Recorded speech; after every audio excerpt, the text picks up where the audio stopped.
Scott Brown here. In today's exciting episode, we are building stairs up to a deck that have no stringers. It's a series of decks on top of each other. Enjoy.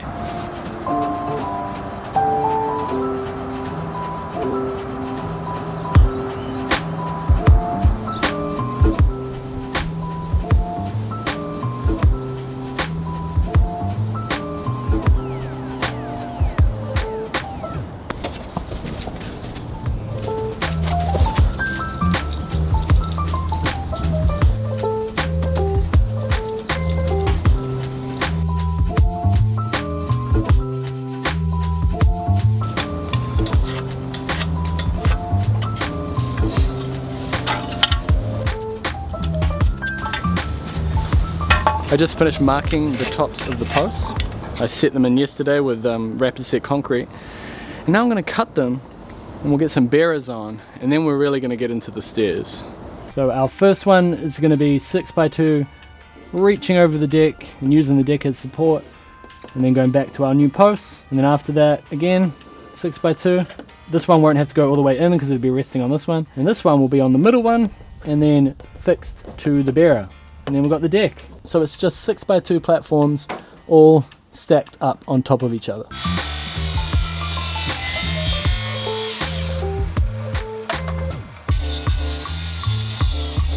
Trimmed.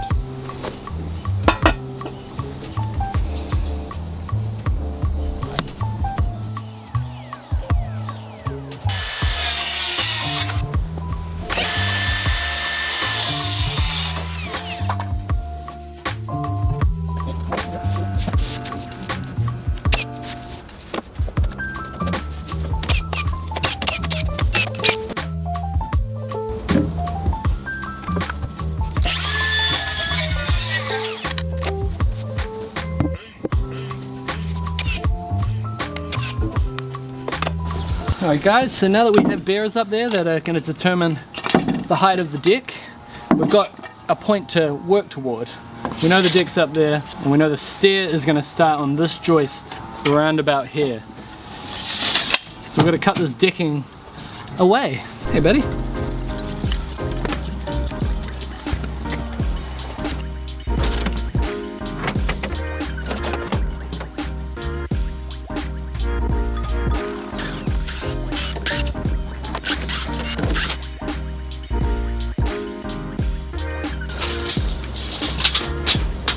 And if you know anything about the building industry in New Zealand, you'll know that getting 6x2 right now is like mission impossible. So thankfully, Richard here saved some. Hey Richard. I look into the future. Yeah? Yeah. Bit of a prophet. What's the character's name from Back to the Future? Marty McFly. McFly. Come on, McFly. So we've got all this that was in the old workshop deck area that used to be where this garage is. So we have more here as well. And hopefully we have enough. It's gonna be close. Rich and I just double checked our heights. What you got to work out when you're doing stairs is the difference in height from the top of your stairs to the bottom of your stairs, and then you divide it by an ideal riser. That's what we do. So we just leveled out now from the top of this, what will be a joist, to the top of this joist on the deck. And that came to 655 millimeters. Divide that by 180 millimeters is like an ideal riser, and that comes to 3.6. So you can't have 3.6 stairs, so you round up to 4. So 655, the height difference, divided by 4 gives you a riser of 163.75. We're going to jump down and start with the bottom one. Hey Rosie, so this is the same height as the riser, 163.75. So we pop that on there. Ugh. We want it to be exact. Oh, you're pretty much bang on, but I know, it's because well, you can see it on my laser eye. God, you're good, Rich. So it's the underside. Oh, yeah, of course it is. Got a laser eye, but a blunt brain. So that should be the same height as that.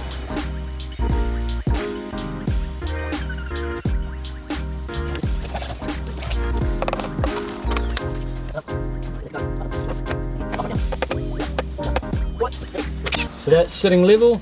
that's nailed, one nail, and that's roughly what it's going to look like. It's going to be lifted slightly up to the level, have a little gap under there, and then you're going to have 165, I believe. So we're not perfect, but we're pretty close.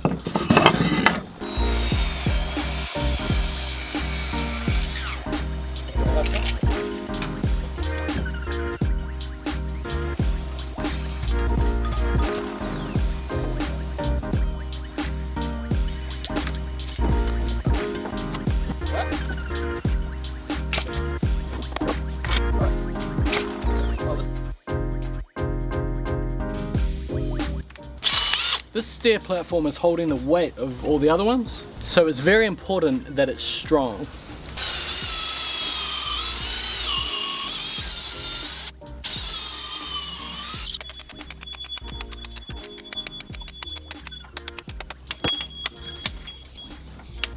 You can notice that these bolts aren't centered.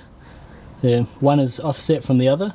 The idea is you've got wood grain through the post going like that, and you're increasing the chances of the post splitting if you put bolts all in the same line of wood grain. Offset it to spread that risk.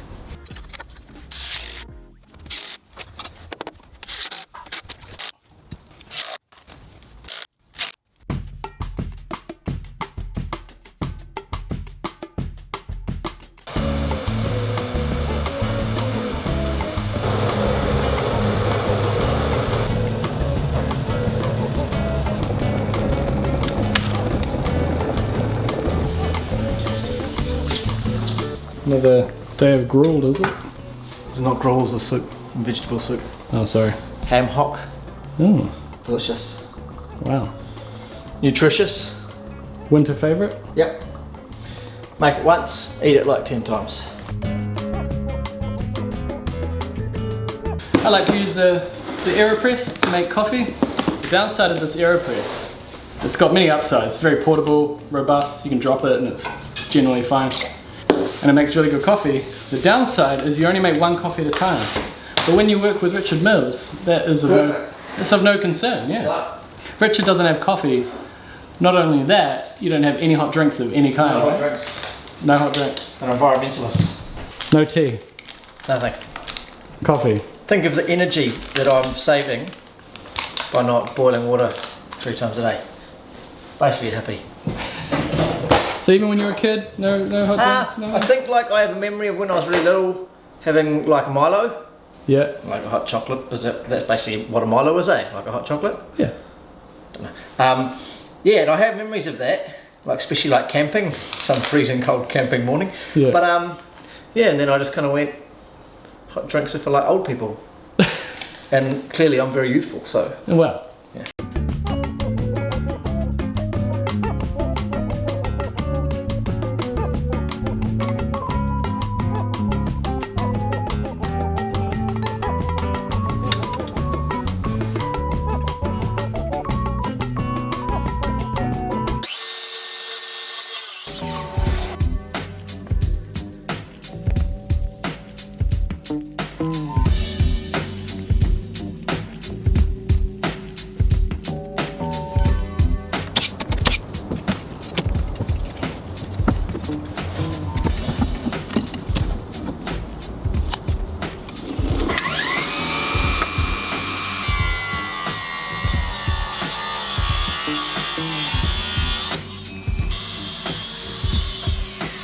First, well, it's the second deck part. And what I did there, you might have noticed, is I put little packers underneath. So I've just cut these ones here, the same thickness. These are 22 mils. Don't know if you remember from the start, but each riser had to be 162.5, 170, something like that.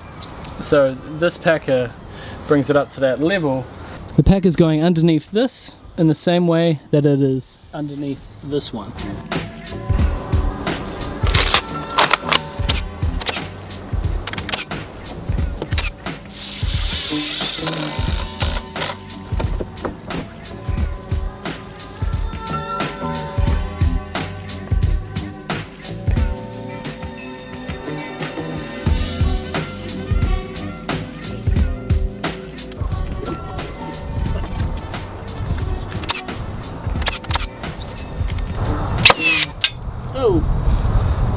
why you wear safety glasses.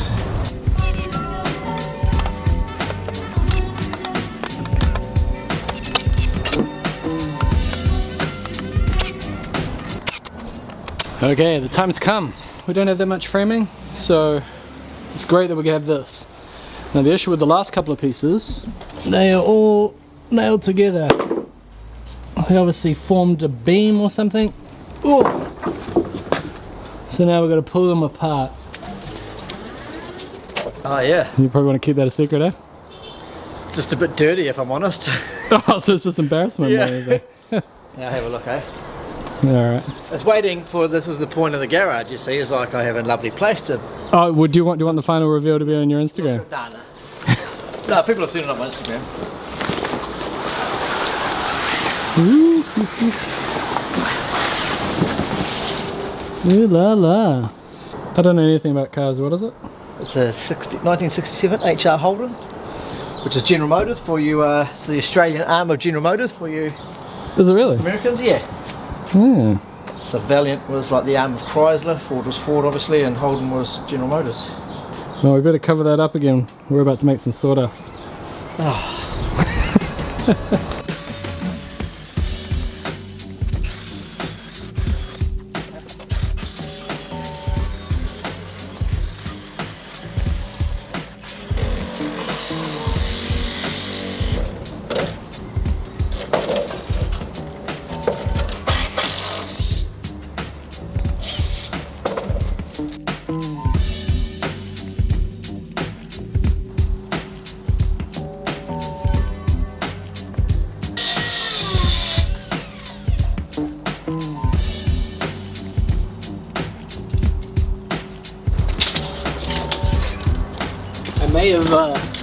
We might have enough. We might have enough.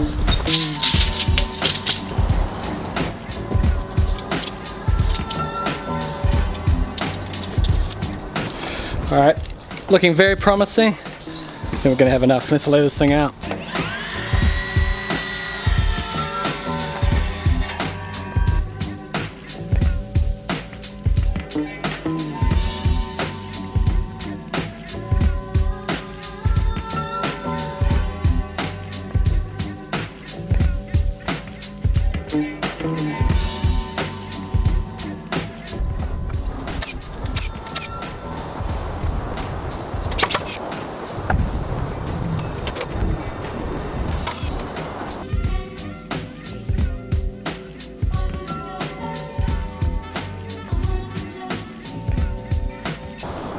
Oh my god,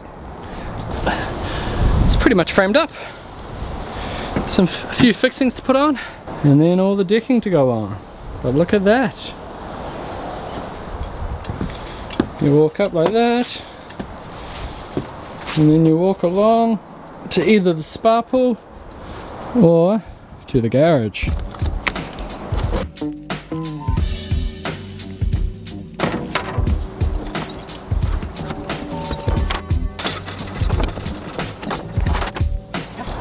And that should be wide enough for this. There you go. Perfection.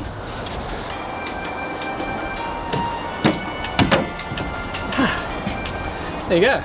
I like to think I've done the tricky part for Richard. He's just got to do all the decking, but that can be time consuming as well. I have to go and do other work stuff, and I'm going to leave that with him. I mean, it is his house, so he'll probably enjoy having a hand in it. Oh, I almost forgot the other side.